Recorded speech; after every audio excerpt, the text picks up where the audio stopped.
I made an adjustable tenoning jig.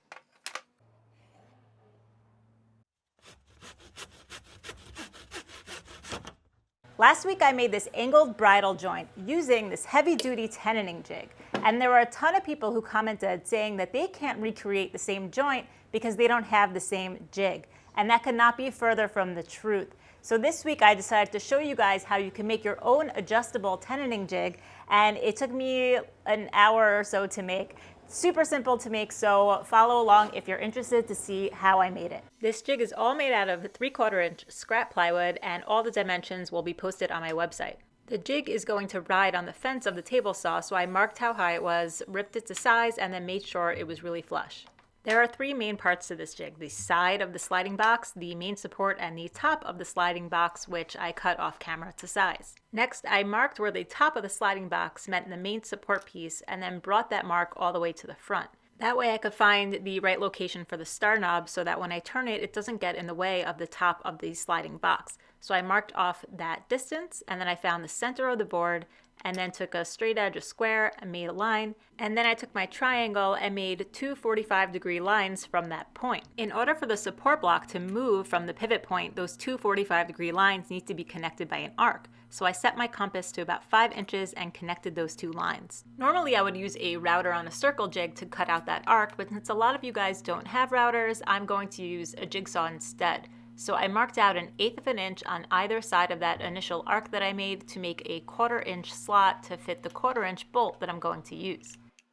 Then I used a 1/4 inch brad point bit to drill the pivot point hole and the start and stopping holes for me to fit the jigsaw in. Then I just used the jigsaw to connect the 2 points by following the outer lines I drew with the compass. Now this might have been easier with a circle cutting jig on the router, but it was just as easy with the jigsaw. Now the bolt fits right into the slot and it moves really freely.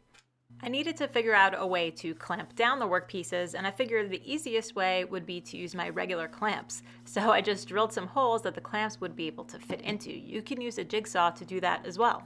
Then I took a scrap piece of oak to use as a support block and drilled a 1/4 inch hole roughly in the center of it, and then placed it into the pivot point, so that way I can use the curve that I cut out before as a guide to where to drill the second hole. And then it was really satisfying to see it move like that.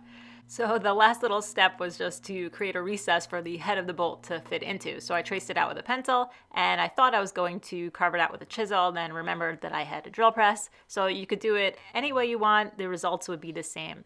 The heads of the bolts fit into the recess and they won't turn when I tighten the star knobs. Now it's time to assemble it all. I used some CA glue with accelerator spray, and the most important thing here is to just make sure that that main support piece is perfectly square to the top of your table saw. Then I drilled and countersunk some holes and then locked it all down with screws. Then I repeated the same process with the side of the sliding box, CA glue, accelerator spray, drill some holes, countersink, and then lock it down with screws. I just want to make sure that it's moving freely at this point, and you will be good to go. So I thought the jig was ready and I was super excited to test it out, but you'll see in a moment there was a bit of an issue. But basically all you need to do is set the back support piece to any angle you wish and then lock it down with the star knobs, and then use any clamp that fits into the hole to hold the workpiece down. So this is the issue I ran into. There's this piece that bumps out on my table saw that I just didn't realize was there.